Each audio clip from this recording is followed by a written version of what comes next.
კორონავირუსი, COVID-19, გლობალური პანდემია და ახალი გამოწვევა. მოქალაქეები და მთავრობები ფორს-მაჟორში, ბრძოლა უხილავმტერთან.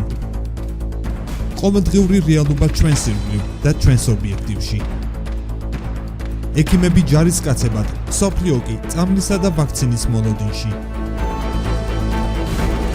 კორონას და პოსტკორონული პერიოდი, რა იქნება პანდემიის შემდეგ. საქართველოს და მსოფლიოს სპეციალურ გადაცემაში. ყოველდღე, შაბათ-კვირის გარდა, 19 საათზე, ტელეკომპანია მეგატივის ეთერში. მთავარი COVID-19, თამუნა გვილავასთან ერთად.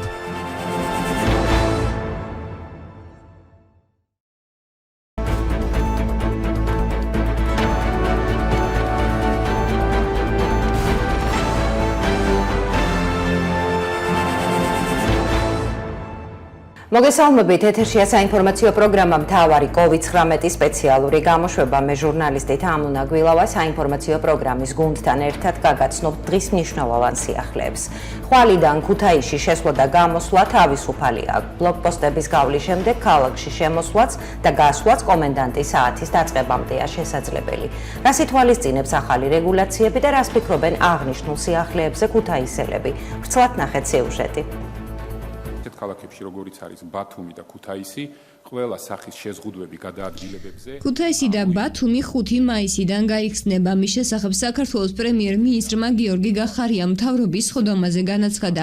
ამ ქალაქებიდან გასვლა და შესვლა ზოგადად თავისუფლად საშვების გარეშე იქნება შესაძლებელი. კვლავ ჩაკეტილი რჩება თბილისი და რუსთავი. სწორედ ამ ქალაქებში შესასვლელად დასჭირდებათ ნებართვა ქუთაისელებს. შეზღუდვები მოიხსნება ხვალდილიდან, ანუ ეს ნიშნავს იმას, რომ ქუთაისში ყველა მოქალაქე შეიძლება თავისუფლად შემოვიდეს და გავიდეს ქუთაისიდან. ბლოკპოსტები რჩება, რა თქმა უნდა, და ჯერჯერობით თერმოსკრინინგი გაგრძელდება ყველა მოქალაქის, რომელიც შემოვან დატოვებს ქუთაისის ტერიტორიას და ამაზე უახლოეს მომავალში ვიმსჯელებთ, უკვე ბლოკპოსტებს დავტოვებთ სამომავლოდ თუ არ დავტოვებთ. ქუთაისში და იმერეთში საშვი არავის არ დაჭირდება, საშვი იქნება საჭირო მხოლოდ იმ შემთხვევაში, თუ გადაუდებლად იქნება ჩვენი მოქალაქისთვის საჭირო ჩასვლა თბილისში. და დავუშვათ რუსთავში, რომლებიც რჩება დახურული სტატუსის მატარებელ ქალაქებად. ახალ დადგენილებას დადებითად აფასებენ ქუთაისელები. მათი განმარტების ცვლილება აუცილებელი და საჭირო იყო. მნიშვნელოვანია ასევე, რომ აღდგეს საზოგადოებრივი ტრანსპორტით გადაადგილებაც, აცხადებენ ისინი. მე დადებითად აფასებ ამ გადაწყვეტილებას ნამდვილად. თუმცა უნდა ამოძრავდეს ტრანსპორტით და რომ ქუთაისის ბათუმი რო გაიხსნა, კარგია. საზოგადოებრივი ტრანსპორტიც უნდა ამოძრავდეს. ხალხი ძალიან სულ დღეშია. თუმეტეს საშუალო ფენას ძალიან უჭერს.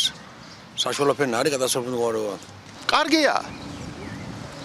გეილის ხალხი, რაცა თავის საქმეს გააკეთეს. ამოძრავდება რა, ქუთაისი. იგიც არ შეიძლება გადაწყვეტილი რო არის მარშრუტკები. რაღაცა სხვა სტრუქტურაა შესაქმნელი, რომელიც გააუმჯობესებს ხალხის მდგომარეობას და ფეხზე მდგომი არ იქნება მარშრუტკაში. სხვა არაფერი პრობლემა არა. რაოდენობა დარეგულირდება. დიახ, ასე არის. დიახ. ამ აკრძალვებში ბევრი შეცდომები იყო დაშვებით. საშუალო ხალხზე, რომელსაც ფული არ გააჩნია და ყოველდღიური ლუკმაფურზე არის დამოკიდებული. აი ამაზე აისახა მაგით არა, ვისაც ფული აქვს არა. მიდღემ ჩარა ისახება მაგენზე. მარტო საშუალო აწი რომ აიღეს, მაშინ ავიღებ ინტერვიუს თქვენგან. აწი თუ დაავრიგდება ეგეც ხალხს, ჯერ არაფერი არ ჩანს.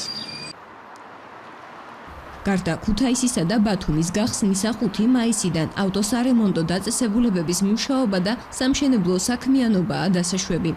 თბილისი და რუსთავი კი 10-მდე კვლავ ჩაკეტილად რჩება. წყალტუბოს მერიის თანამშრომელთა ნაწილს კორონავირუსი არ დაუდასტურდა. ეპიდემიოლოგებმა მერიის დაახლოებით 25-მდე თანამშრომელი გამოიკვლიეს. კვლევა ჩაუტარდა წყალტუბოს სათნოების სახლის პერსონალს და იმ მოხალისეებსაც, რომლებიც სათნოების სახლს ემსახურებიან. დღეიდან კი ეპიდემიოლოგები სათნოების სახლის 180-მდე ბენეფიციარის გამოკვლევას დაიწყებენ. შეგახსენებთ, რომ წყალტუბოში მადლიერების სახლის ერთ-ერთ ბენეფიციარს კორონავირუსი ანტისხეულების ტესტით გამოუვლინდა. ქალბატონი ამ დროისათვის საკარანტინე ზონაში იმყოფება და მასზე დაგვერვება მიმდინარეობს.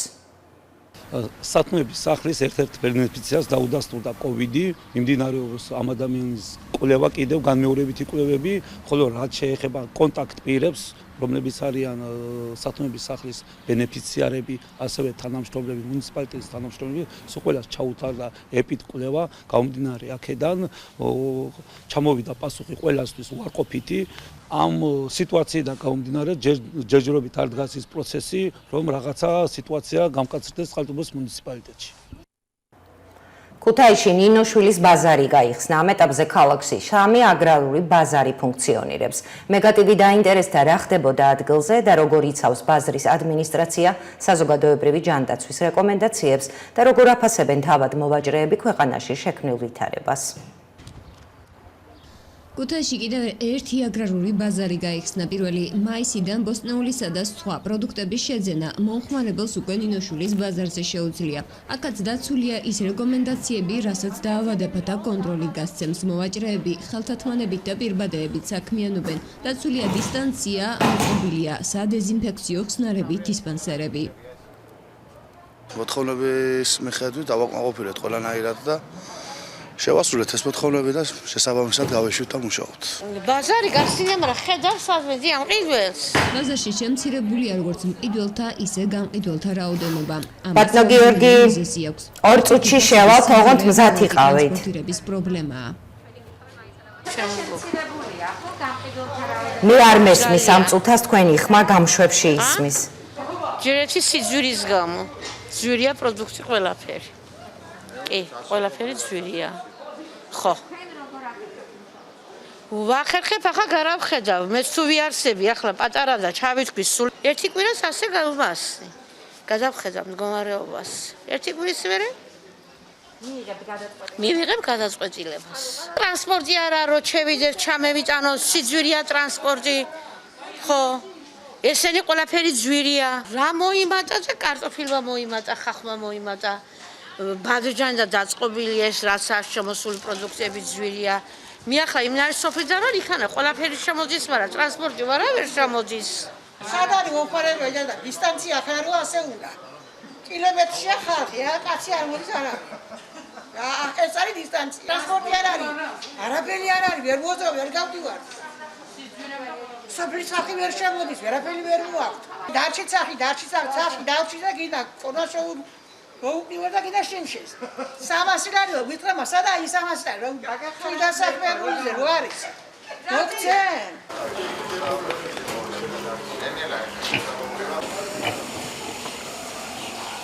მადლობელი ვარ, რომ ბაზარი გაიხსნა და ამ ხალხის მადლობელი ვარ, ლუკმაპურს ვიღავ სახში და ორკაპი ვშონილობთ ამ გენის მადლით.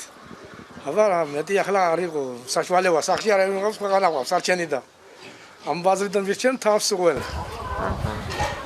ანუ ინახავთ აქ? აქ ვინახავთ, ადგილზე გვანახიებენ.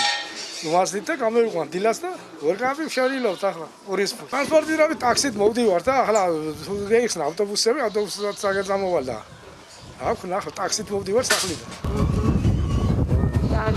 და გიიღირთ მერე ტაქსით სახლიდან? მიიღირს ახლა რა ვქნა, პურისფულს ხო ვიშოვინდა, პურს ხო წევიღებ სახში. გაჩერებად არ ჯობია ქემას გულს მანს გადავაყოლება შევწუხდი სახში უწნევებმა ამიწია და რა უნდა ხნა კიბას გადავრი ხალი მყავს ერთ სახში მეტი არ ემილი არ მყავს უშევ გაშოვილი მყავს და მოგალი ხალი ვარ და მაგის რა ვქნა ვარ თოროწორ ხარ სახში და უშევ გაშოვილი ვარ წესიერად ვუშაობთ ნელა კლიენტის არის ცოტა ბევრი არა მაგრამ რაცა ვიქჩენ დაფაზა ჩადა ურისფული კეთება მერტი წყალობ ყველაფერი აქაც იქნება. ის პერიოდი როგორ აისახა თქვენზე, როცა არ მუშაობთ? ნუ სამუშაოდ ფული არ იყო და გაჭირება იყო რა თქმა უნდა, თავისთავად ახლა. ფულო გასიკ დარია. რა ვიცი ახლა ცოტა იყიდება, ბევრი არაფერი. ცოტა. ეს ვერ ვყიდით ვერაფერს, მაგრამ გაიხსნება ნელა. ამუშავდება. ბაზრის ადმინისტრაციას გვეხმარება ყველა. კარგად. არა. გადასახადი არა. ქუთაისში როგორც აღნიშნეთ, 3 ბაზარი გაიხსნა, თუმცა მათ მკაცრი რეგულაციების დაცვა უწევთ. რეგულაციების დარღვევა კი ფულად ჯარიმებს განაპირობებს.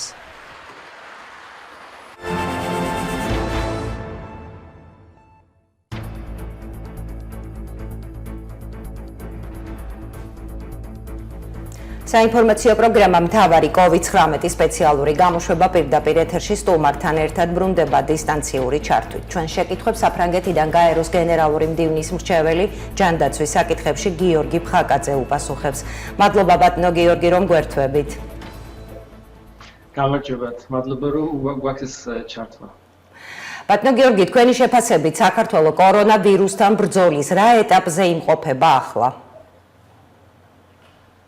აიტოპზე არის საქართველოს, ალბათ ეს უფრო სწორი კითხვა იქნება.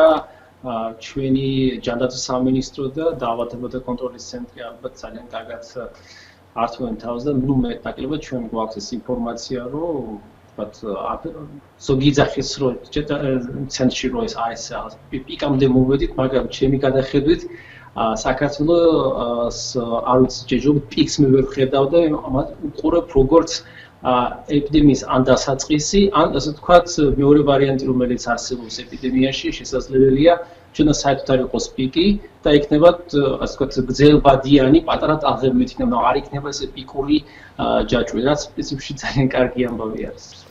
თქვენს გამოსვლებში აღნიშნავდით თქვენ, რომ საქართველოს ჯანდაცვის სისტემა მოუმზადებელი შეხვდა ვირუსთან ბრძოლას. უარყოფითად შეაფასეთ საავადმყოფოებში, კლინიკებში არსებული ვითარებაც. რა არ მოგწონთ ბატონო გიორგი, რაში არ ეთანხმებით საქართველოს ჯანდაცვის სისტემას, მის მისვეურებს? დიახ, მადლობა ამ კითხვისათვის. ჩვენ უნდა დავიწყოთ იმიდან, რომ ბოლო 15 წელიწადია საქართველოს ჯანდაცვის სისტემა როგორც ისეთი ვერ ჩამოყალიბდა და ჩვენ გვქონდა ძალიან ბევრი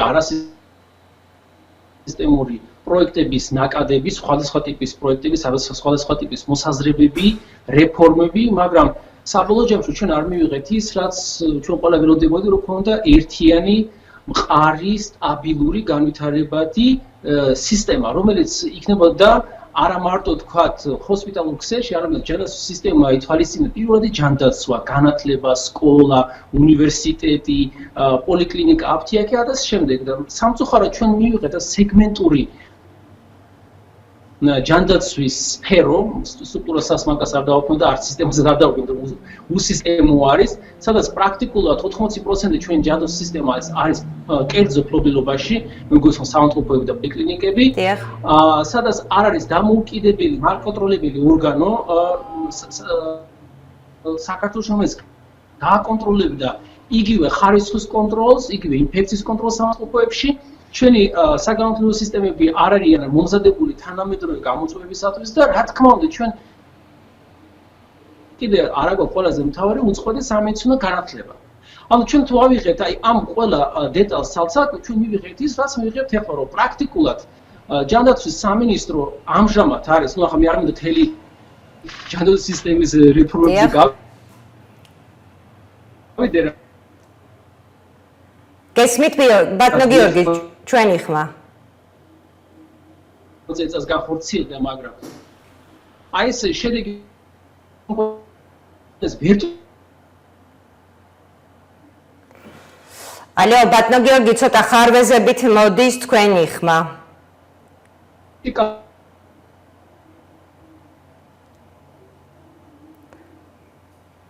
ბატონო გიორგი, თქვენ გესმით ჩვენი ხმა? პროგრამები ზევიდან ქვევით ჩამოსული, როგორც მაგალითად, ძალიან კარგი ინფორმაცია ის, მაგრამ თქვენი ხმა? დიახ. თქვენი ხმა ცოტა ხარვეზებით მოდის.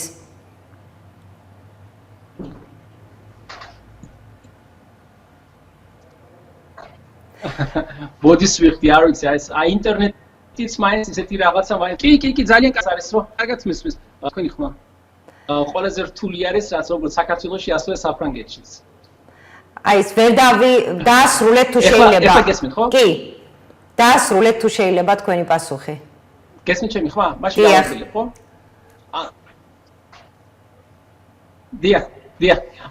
დიახ, ანუ რაც შეეხება საქართველოს ჯანდაცვის სისტემას, რომ პრაქტიკულად ჩვენ ვიყავით ძირითადად აგებული ეს ვერტიკალურ პროგრამებზე, მაგრამ ასე თქვათ ფართომასშტაბიანი ინტეგრირებული ჯანდაცვის სისტემა ვერ ავაშენეთ. და ჩვენ არ აგვაქვს მეტად უწყვეტი სამედიცინო განათლება. ჩვენ არ აგვაქვს სათანადო ექნების განათლების პროგრამა, არ აგვაქვს სათანადო საინტერესო პროგრამა და ასე შემდეგ. და ამას კიდე დაემატება ის, რომ კერძო სექტორი რა თქმა უნდა დაინტერესებულია მოგებაზე და ჩვენ გვაქვს ის რაც გვაქვს, რომ მაგალითად ჩვენი სანიტრები და ექნები ისეთი დაბალი ხელფასი რო იძულებულები არიან 2, 3, 4 და 5 დაწესებულებაში შემუშავა. არა მარტო სანიტრები, ექიმებიც კი. და როცა ჩვენ ვლაპარაკობთ და სხვა სისტემა რომელიც არის ეპიდემიოლოგიური კონტროლი, აქაც იგივე სიტუაცია გაქვს. პრაქტიკულად ჩვენ ახლა ეპიდემიოლოგები უნდა იყვნენ, ასე ვთქვათ, ფრონტის წინა ხაზზე, მაგრამ ჩვენ ეპიდემიოლოგების, ასე ვთქვათ, არმია არ აქვს. იმიტომ რომ ეპიდემიოლოგიის ხელფასები ზოგიერთ დაწესებულობაში არის ძალიან დაბალია, დიახ, გეთანხმებით, ჩვენც ვიცით რომ არ არის მაღალი ხელფასები. ბატონო გიორგი, ჩვენი ხმა თუ გესმით. მე მინდოდა მეკითხა, თქვენ ესე იგი კორონავირუსთან მიმართებაში გინდათ თქვათ რომ ეს ჯაჭვი რაც თქვენ ჩამოთვალეთ ვერ იქნა არ მოემსახურება ამ სიტუაციას, ხო ასე ამბობთ, არა? არ არის გამართული ეს სისტემა და ვერ შეძლებს ბრძოლას კორონავირუსის წინააღმდეგ, იმიტომ რომ თქვენ ჩამოთვალეთ რამდენიმე მიზეზი. დაბალ ხელფასიანი მედპერსონალი, ექთნები, რომლებიც მუშაობენ ერთ და რამდენიმე კლინიკაში და ალბათ თქვენ გქონდათ მხედველობაში, რომ ყველა მათგანს არ ჩატარებია კლინიკებში ტრენინგები და სწავლება კორონავირუსის წინააღმდეგ ბრძოლის საქმეში. ამას გულისხმობდით ალბათ. დიახ, თქვენ სწორად ჩამოყალიბეთ ჩემი აზრი. აქ ემატება ისევე ის, რომ ჩვენი ჯანდაცვის სისტემაში ყველაზე დიდი გამოწვევა არის ის, რომ კერძო კლინიკები მაინდა-მაინც არიან ეს კერძო კომპანიები, რა თქმა უნდა, მოგებაზე მუშაობა და ნორმალური არის, მაგრამ ჩვენ გვჭირდება ასევე დამოუკიდებელი, აბსოლუტურად დამოუკიდებელი ორგანო, რომელიც განახორციელებს ადეკვატურ ასე ვთქვათ, მაკონტროლებელ ფუნქციაზე. არ შეიძლება, როცა სახელმწიფო არის დამკვეთი და ასევე მაკონტროლებელი. ცოტა ტექნიკური საკითხია, მაგრამ ეს არის ერთ-ერთი მიზეზი, თუ რატო საქართველოში ყველა სამავთყოფოებში, მაგალითად, შიდა ჰოსპიტალური ინფექციების დონე, ბევრი სამავთყოფო გეტყვის, რომ არის 0, რაც სინამდვილეს არ შეესაბამება. და თუ რომელიღაც სამავთყოფო იტყვის, რომ ჩვენთან არის შიდა ჰოსპიტალური ინფექციის დონე 0, აქ ორი პასუხია, ან ამ სამავთყოფოში არ არის პაციენტი, ან ეს არის ტყუილი ინფორმაცია, იმიტომ რომ ნებისმიერ სამავთყოფოში, იგივე ოქსფორდში, ნებისმიერ ამერიკის სამავთყოფოებში, ან ევროპის სამავთყოფოებში, შიდა ჰოსპიტალური ინფექციის დონე არის 10-15%. ეს იკვლება მისაღები. მაგრამ როცა შენ გაქვს 0, ეს უკვე ნიშნავს იმას, რომ შენ სისტემა არ აქვს. ანუ ჩვენთან არ ხდება მედპერსონალის არც დატრენინგება და არც მედპერსონალის უსაფრთხოებაზე არ იხარჯება გარკვეული თანხები. ამის თქმა გნებავთ? აქ არის ორი მომენტი. პირველი მომენტი, რომ სახელმწიფოს მარტო დეკლარირებული აქვს, რომ იცით, რომ დაიცავით, მაგრამ არის კანონმდებლობა, მაგრამ ეს კანონმდებლობა არ ხორციელდება, ელემენტარული ზონირება სამავთყოფოებში. ყველა სამავთყოფო უნდა იქონდეს 4 ზონა. არის ზონირებული სამავთყოფოები? არა, ჩემი პასუხი. განსაკუთრებულად каранტინის დროს და განსაკუთრებულად კოვიდის დროს ყველა სამედიცინო დაწესებულება, ყველა სამავთყოფო, ყველა პოლიკლინიკა, აბსოლუტურად ყველა სამედიცინო დაწესებულება უნდა გადავიდეს ეგრეთ წოდებულ каранტინის რეჟიმში. ეს ნიშნავს იმას, რომ უნდა გაძლიერდეს ინფექციის კონტროლი თითოეულ სამედიცინო დაწესებულებაში, არა მარტო დაწესებულებაში, არამედ გარე პერიმეტრზე უნდა ხდებოდეს დეზინფექცია. არა ქუჩების, როგორც ახლა ტარდება, მესმის რომ ქუჩების დეზინფექცია კარგია, მაგრამ უფრო კარგი იქნებოდა, რომ ეს ენერგია და რესურსები დახარჯულიყო სამავთყოფოების დეზინფექციაზე. სამწუხაროდ მე ამას ვერ ვხედავ. და ეს არის ძალიან დიდი პრობლემა. მეორე რაც არის პრობლემა, სახელმწიფო რა თქმა უნდა, რადგანაც არ არის დიდი მფლობელი სამავთყოფოების, ძალიან ცოტა სამავთყოფოები არის ჯანდაცვის სამინისტროს ქვეშ, ჩვენ გვაქვს ეს მეორე საკითხი, რომელიც არის კერძო სამავთყოფოების პასუხისგებლობა. ეს კერძო სამავთყოფოები არ დებენ ფულს ტრენინგებში. კერძო სამავთყოფოები არ დებენ ფულს პერსონალურ თავდაცვის საშუალებას, ეგრეთ წოდებული PPE, რომელიც არის ქვაკუთხედი. და ისინი არ იხდიან ხელფასებს როგორც ექნებისათვის, ასე სანიტარებისათვის, რომელიც არიან ძირითადი მაკონტროლებელი ამ ინფექციის. შესაბამისად, ჩვენ ზუსტად ამ ინფექცია დაგვანახა, რომ ეს ჩვენი სისტემა, რომელიც მეტნაკლებად რაღაცნაირად მუშაობდა, ეს განეცადა თუმცა კახი, იმიტომ რომ კიდევ კაი, არ ვიცი, მერცხმა დაგფარა თუ რა ვიცი მოხდა, მაგრამ მე მაინც მადლობას უყურს ვუხდი ჩვენ ზალუნებს, რომელიც შეძლეს каранტინის სისტემის ამუშავება. ანუ პრაქტიკულად ჩვენი დაბალი მაჩვენებლები კოვიდის მარტო არის каранტინის შედეგი და არა ჯანდაცვის სისტემის შედეგი, იმიტომ რომ ჩვენი ჯანდაცვა ფიზიკურად ვერ გაუძლებს თუ ჩვენ გაგვიწყო ესე პიკური მოძრაობა, პიკური თუ მოძრაობა თუ გვექნება, ჩვენი სამავთყოფოები ფიზიკურად ვერ გაუძლება და მეორე ყველაზე საშუალება არის, რომ ჩვენი სამავთყოფოები, უშუალოდ სამავთყოფოები გამოითიშებენ ერთი მეორესთან და ეს პროცესი დაიწყო. იმიტომ რომ ჯერთვის ერთი ექიმი მუშაობს 2-3 საავადმყოფოში, ანუ ერთი ექიმის დაავადება ნიშნავს 2-3 საავადმყოფოს გათიშვა. და მეორე მომენტი არის, რომ არც ერთი გამოაცხადეთ ხელების ცენტრი. მე მაგალითად ვფიქრობ, ეს არასწორი გადაწყვეტილება იყო. ყველა საავადმყოფო საქართველოში უნდა იყოს ეგრეთ წოდებული COVID-თან მომზადებული საავადმყოფო, იმიტომ რომ 80% პაციენტების ჩვენ არ ვიცი, არიან ასიმპტომურები. შესაბამისად, ნებისმიერ ადამიანი შეიძლება იყოს COVID პოზიტიური და ანუ ყველა საავადმყოფო უნდა იყოს მომზადებული და არა მარტო ცხელების ცენტრები. თქვენ ხშირად გააჟღერეთ, ბატონო გიორგი, რომ აუცილებელია ტესტირებები. მომხრე ხართ მასიურად ჩატარდეს ტესტირება, მაგრამ მე პირადად გამიჩნდა ასეთი შეკითხვა. ჩვენს ქვეყანას აქვს ამის რესურსი, რომ მასიურად ჩატარდეს ტესტირებები? რაც შეეხება ტესტირებას, მე მასიურ ტესტირებებს ჯერჯერობით ვფიქრობ, ჩემი პირადი მოსაზრება, რომ მასიური ტესტირებების საქართველოს ჯერ მზად არ არის და ეს არასწორი მიდგომა იქნებოდა. უფრო მიზანშეწონილი იქნება, რომ ეგრეთ წოდებული მიზანმიმართული ტესტირება, ეს არის დამოკიდებული როგორც ფინანსურ რესურსებზე, მოდი სიმართლე ვთქვათ, ამდენი ფინანსური რესურსი არ გვაქვს და მეორე ლაბორატორიების სიმძლავრე.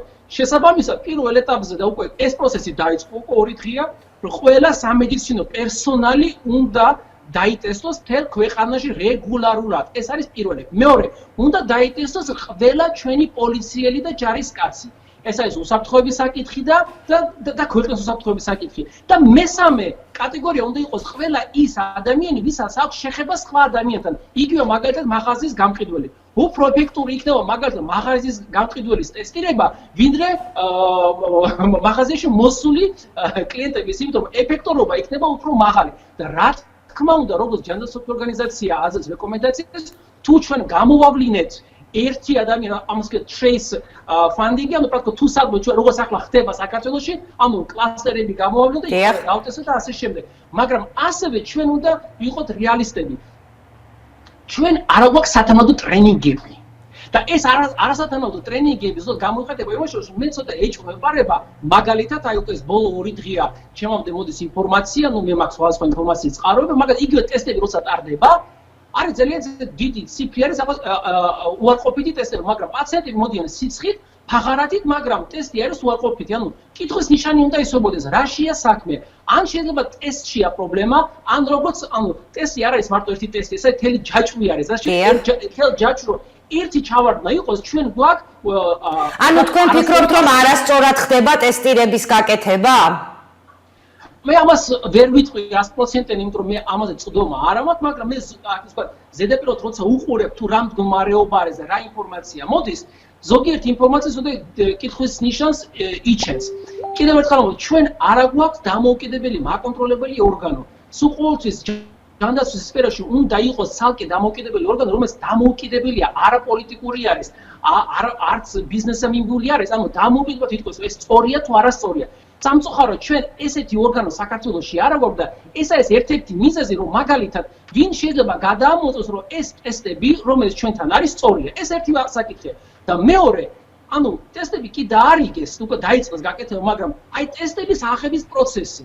ჩვენ ვარ დარწმუნებული, რომ თელი ჯაჭვი სწორი არის, აღებიდან, ჯერჯერობით აღება სწორია თუ არ არის სწორი. მერე ჩვენ შენახვა, ტრანსპორტირება, დრო, ანუ ეს კიდე სჭირდება დამოუკიდებელი შეფასება, მაგრამ ჩვენ ესეთი ორგანო არ აქვს სამწუხაროდ საქართველოში და აი აქ უკვე კითხვის ნიშანი ისე იმედი მაქვს, რომ მე ვარ არასწორი, მაგრამ სამწუხაროდ ეს ბოლო 2 თვეა, რასაც მე ვაბობ ზოგადად სამწუხაროდ მე 2-3 დღეში ან 1 კვირაში ეს მე ხდება საქართველოში.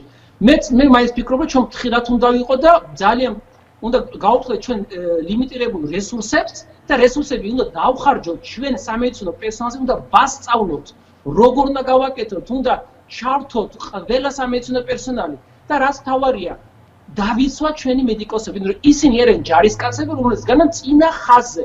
თუ ჩვენ არ გვიყოლება ჯარისკაცები წინ, თუ ჩვენ გვექნება უფრო დიდი ტალღა, ელემენტარულად ჩვენ არავინ არ გვექნება მტრის წინა ხაზზე და პრაქტიკულად ჩვენ შედეგი გვექნება ძალიან თქო არასასიამოვნო. და ბოლო შეკითხვა, ბატონო გიორგი, საუბრობენ და ეს არავისთვის დაფარული არაა, რომ COVID-19 კორონავირუსი ხელოვნურია და იგი ლაბორატორიაში გარკვეული მიზნების მისაღწევად შეიქმნა. რამდენად ეთანხმებით ამ მოსაზრებას? მე როგორც მეცნიერი, ჩემი პასუხი არის ძალიან მარტივი. ჩვენ არ გვაქვს არანაირი საფუძველი, არც მეცნიერული, ან სხვა ანუ მეცნიერული იქნება, რივიუ იქნება თუ ლაბორატორიულად, სადაც მტკიცდებოდა, რომ ეს იყო ხელოვნურად შექმნილი ვირუსი, იმიტომ რომ ვინც არ იცის ვირუსებს ბუნება, ასეთი ვირუსის შექმნა იქნება ძალიან რთული. ეს რთული კი ძალიან რთული არის. იქ რამოდენიმე 1000 ახლა ამედახათ სამეცნიერო ენაზე გადავიდე, მაგრამ ან ეს თითქმის შეუძლებელია. რა თქმა უნდა, ყველაფერი შესაძლებელია, მაგრამ ეს რო გაკეთდეს, ამ ჭირდება ტესტირება და ასე შემდეგ. და მე ვისაც ჰქონდა ურთიერთობა მსოფლიო დონის ექსპერტებთან, ასევე ჯანდაცვის ორგანიზაციას ამაზე დგას, რომ ჩვენ არ აგვაქვს ასეთი საბუთი, ანუ ევიდენსი, რომ ეს არის ხელოვნურად შექმნილი. და როცა გადავხედოთ სხვა კორონავირუსები, რომელიც ჩვენ მანამდე ჰქონდა, კორონავირუსი ახალი არ არის, ჩვენ კორონავირუსს უყოლწი ცხოვრობ.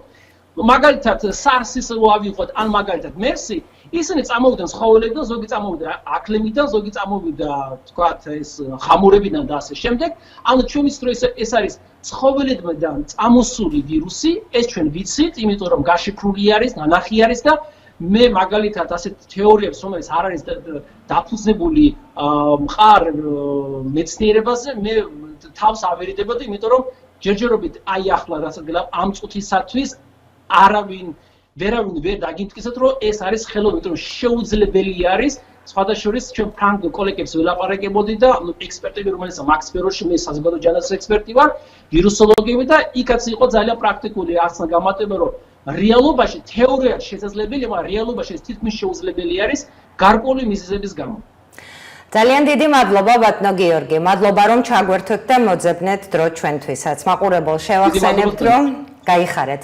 დისტანციური ჩართვით შეკითხვებს გაეროს გენერალური მდივნის მრჩეველი ჯანდაცვის საკითხებში გიორგი ფხაკაძე პასუხობდა. კორონავირუსი, COVID-19, გლობალური პანდემია და ახალი გამოწვევა. მოქალაქეები და მთავრობები ფორს-მაჟორში. ბრძოლა უხილავმტერთან. ყოველდღიური რეალობა ჩვენს ირგვლივ და ჩვენს ობიექტივში. ექიმები ჯარისკაცებად, მსოფლიო კი წამლისა და ვაქცინის მოლოდინში. კორონას და პოსტკორონული პერიოდი, რა იქნება პანდემიის შემდეგ? საქართველოს და მსოფლიო სპეციალურ გადაცემაში. ყოველდღე, შაბათ-კვირის გარდა, 19 საათზე, ტელეკომპანია მეგატივის ეთერში. მთავარი COVID-19, თამუნა გვილავასთან ერთად. მთავარი COVID-19 სპეციალური გამოშვება კვლავ პირდაპირ ეთერშია, ჩვენ ისევ სტუმართან ერთად ვართ, ამჯერად ჩვენს შეკითხვებს საჩხერის მუნიციპალიტეტის გამგებელი ბენიამინ ფალავანდიშვილი უპასუხებს დისტანციური ჩართვისას. მოგესალმებით ბატონო ბენიამინ. მადლობა რომ გვერდებით. მოგესალმებით, მივესალმებით დღეს მაყურებელს. 2 დღის წინ ბატონო ბენიამინ საჩხერის რაიონში სტიქი ამძვინვარებდა, უხმანალებმა და სეტყვამ დააზიანა ინფრასტრუქტურა, დააზიანა გზები. ახლა რა ვითარებაა და კიდევ რა დაზიანდა და განადგურდა სტიქიის დროს საჩხერის რაიონში? როგორც მოგეხსენება, თორმაიც მოსულმა უხმანალებმა სეტყვისა და დიდი რაოდენობის წყლის, ჭარბი რაოდენობის წყლის სახით დააზიანა ჩვენს სოფლებში გარკვეული ინფრასტრუქტურა, ასევე წყობრიდან გამოიყვანა სახნავ-სათესი სავარგულები, სადაც მოსახლეობას უკვე გარკვეული საგაზაფხულო სამუშაოები ჰქონდა ჩატარებული.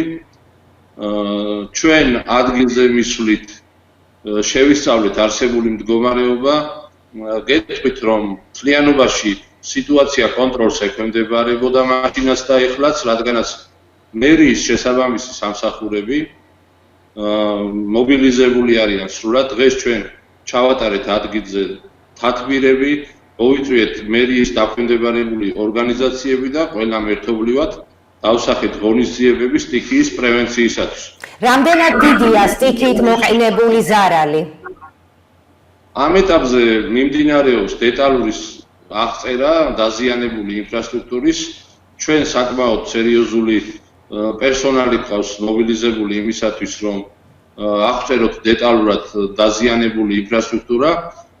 მე თავს შევიკავებ ამჯერად ციფრების დასახელებისგან, თუმცა ეს ყველაფერი უახლოეს მომავალში გახდება ცნობილი, რადგანაც მიმდინარეობს უკვე დეტალური აღწერა. ანუ ბატონო ბენიამინ, კომისია რომ უნდა შექმნილიყო ზარალის დამთვლელი, შეიქმნა ეს კომისია? რა თქმა უნდა, მუნიციპალიტეტში არსებობს ზარალის დამდგენი მუდმივ მოქმედი კომისია. ეს სტიქია ჩვენთან ყოველწლიურად არის ფაქტიურად, უბრალოდ წელს გვაქვს განსაკუთრებული შემთხვევა, რადგანაც ჭარბი რაოდენობის წყალი მოვიდა და ამას დაერთო სეტყვაც. რაც შეეხება კომისიას, კომისია ჩვენს მუნიციპალიტეტში ყოველთვის არსებობდა, აქედან გამომდინარე სრულად ვართ მობილიზებული იმისათვის, რომ აღწეროთ დეტალურად და ამასთან ერთად მერიამ უკვე მუნიციპალიტეტის ხელმძღვანელობა ჩვენ საკრებულოს წარმომადგენლებთან ერთად, ასევე მერიის შესაბამის სამსახურებთან ერთად დავსახეთ ღონისძიებები იმისათვის, რომ პირველი ეტაპის სამუშაოები დაგვეწყო და შესაბამისად უკვე ადგილზე მობილიზებულია მუნიციპალიტეტის ბალანსზე რიცხული ტექნიკა იმისათვის, რომ პირველი ნაბიჯები გადავდგათ სტიქიის აღმოსაფრთხებლად.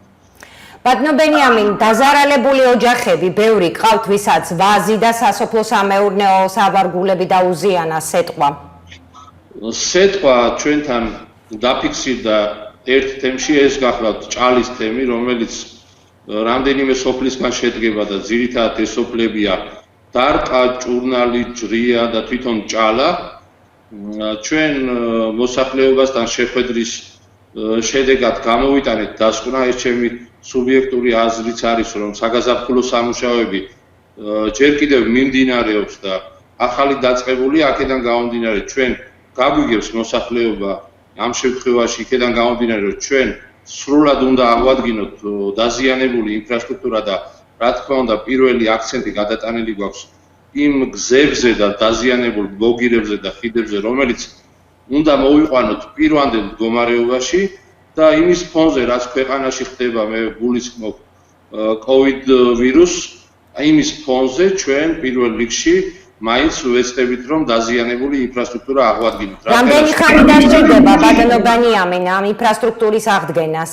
რადგანაც მინდა დავასრულო მაინც, რომ საგაზაფხულო სამუშაოები მიმდინარე პროცესია ჯერ კიდევ, აქედან გამომდინარე, ჩვენ რა თქმა უნდა დაუდგებით მოსახლეობას გვერდში და ერთობლივად დავსახავთ გზებს, როგორ მოაწესრიგოთ ეს პრობლემა.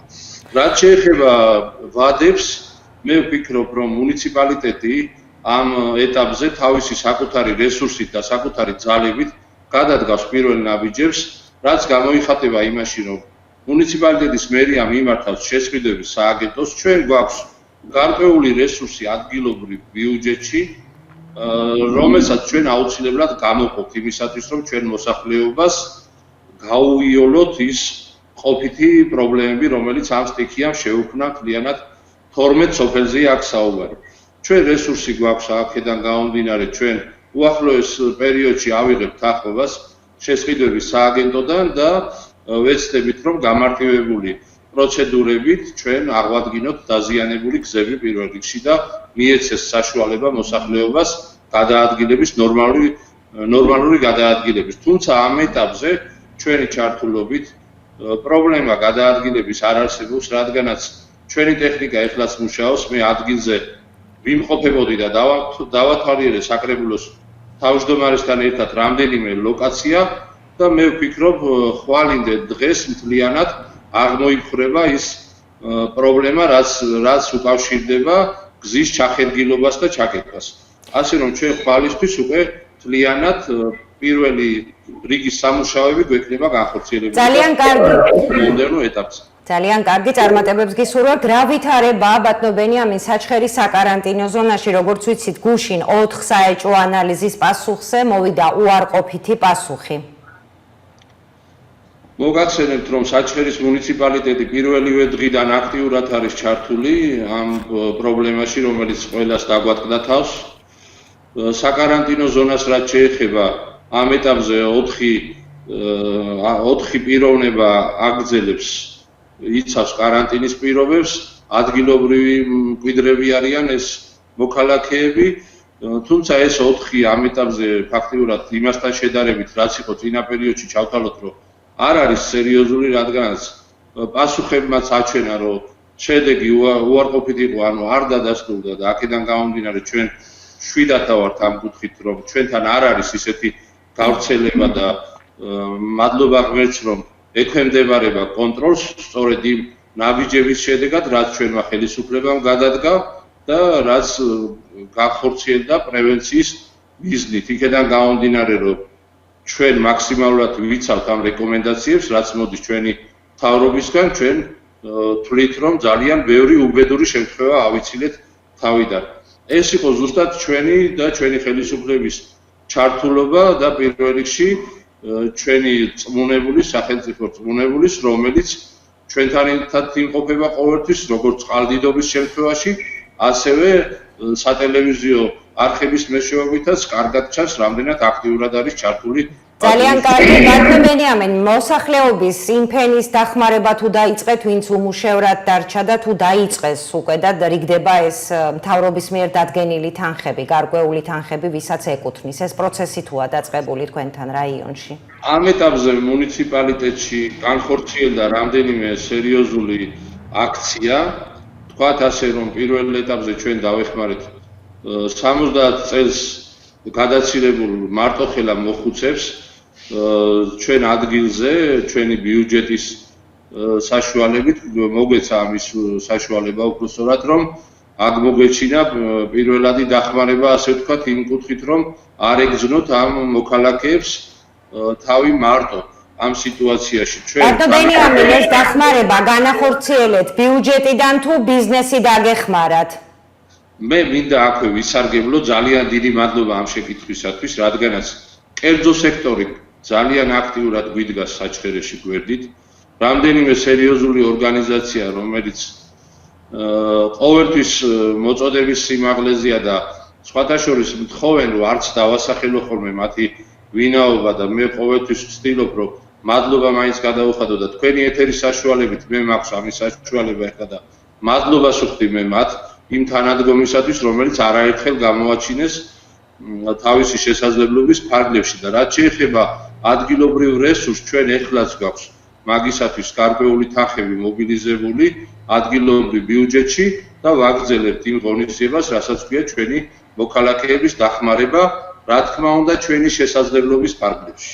ძალიან დიდი მადლობა ბატონო ბენიამინ, წარმატებებს გისურვებთ. მაყურებელს შევახსენებთ, რომ პირდაპირ ეთერში დისტანციურად საჩხერის მუნიციპალიტეტის გამგებელი ბენიამინ ფალავანდიშვილი გვერდთვებოდა. 3 მაისს პრესის თავისუფლების მსოფლიო დღე აღინიშნებოდა. კორონავირუსის პანდემიის პირობებში კიდევ უფრო ცხადი გახდა პრესის როლისა და თავისუფლების მნიშვნელობა. ამ ფონზე აღსანიშნავია პროფესიული პასუხისმგებლობა და სოლიდარობა. სოლიდარული იყო გუშინ ქართული მედიის მნიშვნელოვანი ნაწილი აჭარის ტელევიზიის ჟურნალისტების მიმართ. აქცია შეუერთდა ტელეკომპანია მეგა TV. 15-ზე მეტი მაუწყებლის ეთერში იკითხებოდა წარწერა სოლიდარობა აჭარის მაუწყებლის ჟურნალისტებს. ახლა კი გამოშვებას თბილისის სტუდიის მიერ მომზადებული მასალით ვაგრძელებთ.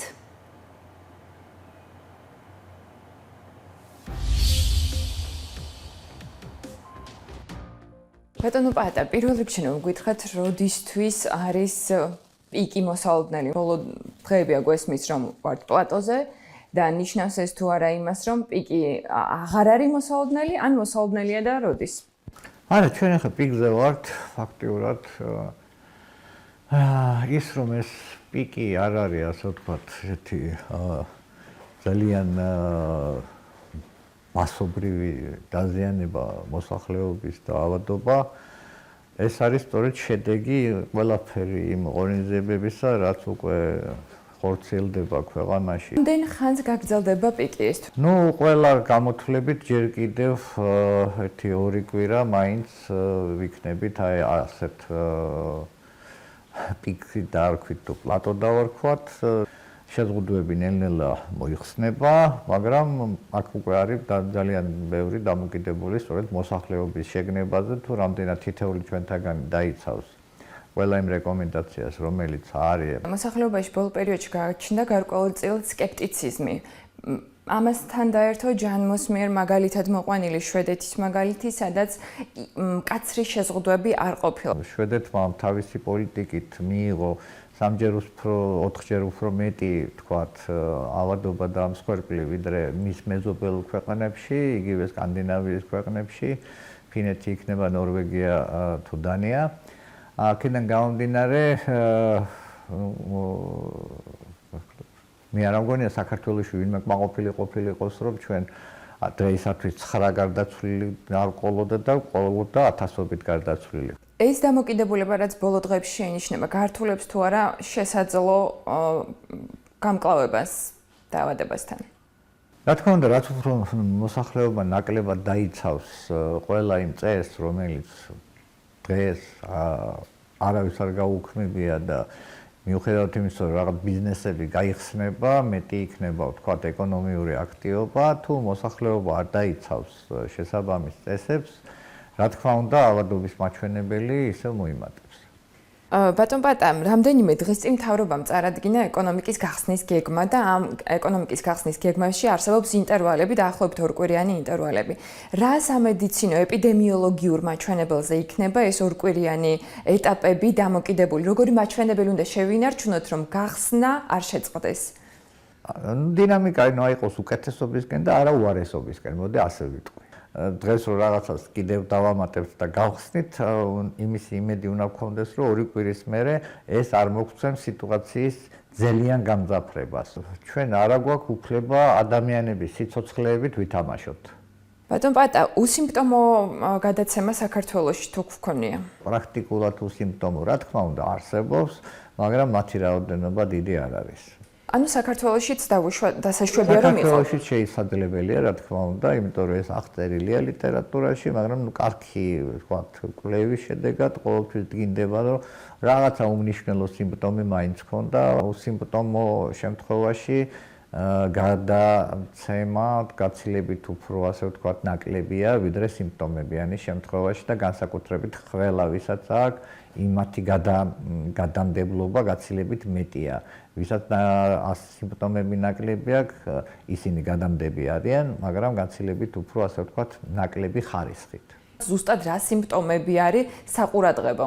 მრავალფეროვნება, რომელიც შეიძლება ამ დაავადებას ჰქონდეს და არის იქ, ვთქვათ, იგივე ჩვეულებრივი ხველა და ტემპერატურა, ყველა მიცის, ხო, მაგრამ შეიძლება ზოგიერთ შემთხვევაში ეს იყოს რაღაცა თავის ტკივილი, ვთქვათ, ტემპერატურასთან ერთად ან და ფაღარათიც კი, ვთქვათ, რომელიც იყო და არა ერთ და ორ შემთხვევაში, ვთქვათ, ანუ ახალი ეს დაავადება, ჯერ კიდევ ბევრ ახალ თვისებას გამოავლენს ალბათ. ლითონის, პლასტიკის და ბოსტნეულის ზედაპირიდან ვირუსის გადაცემის ალბათობა მაღალია თუ დაბალი?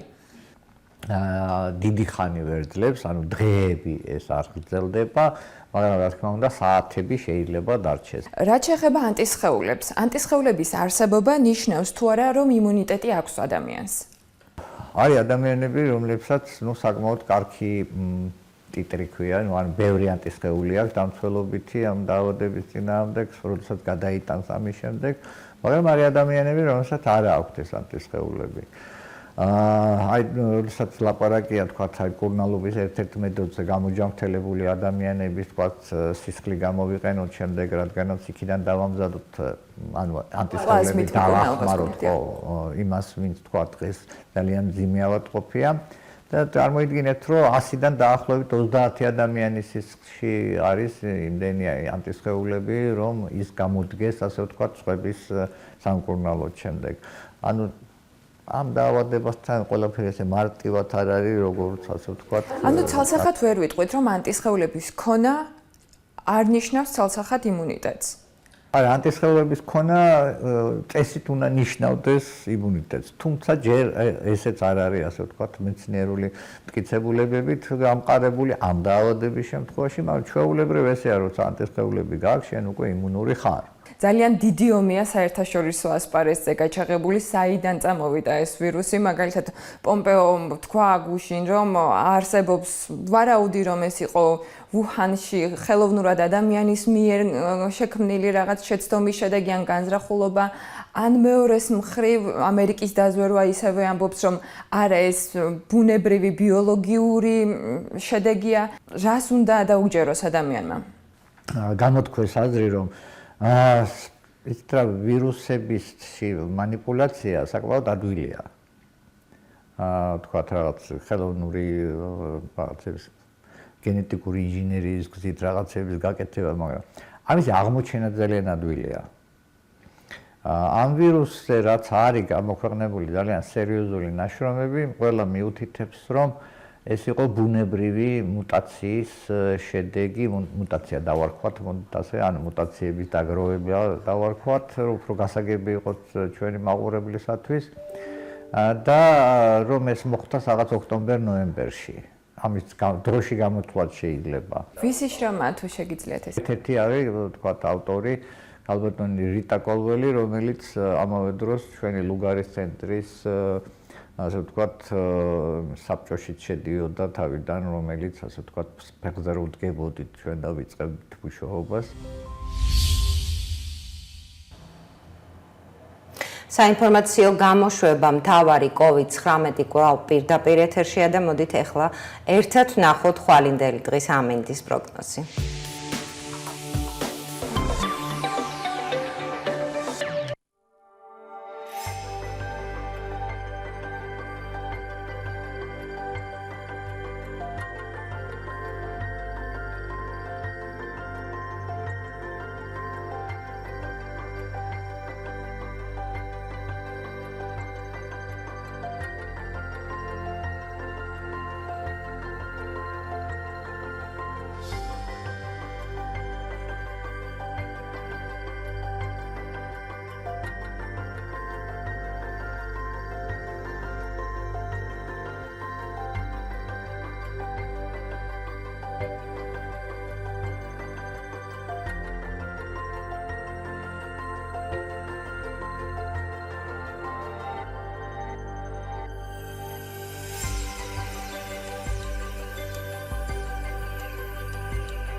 დღეისათვის სულ ეს იყო საინფორმაციო პროგრამა მთავარი COVID-19 სპეციალური გამოშვება ამით დასრულებულია და მე საინფორმაციო პროგრამის გუნდთან ერთად ხვალამდე გემშვიდობებით. კარგად ბრძანდებოდეთ.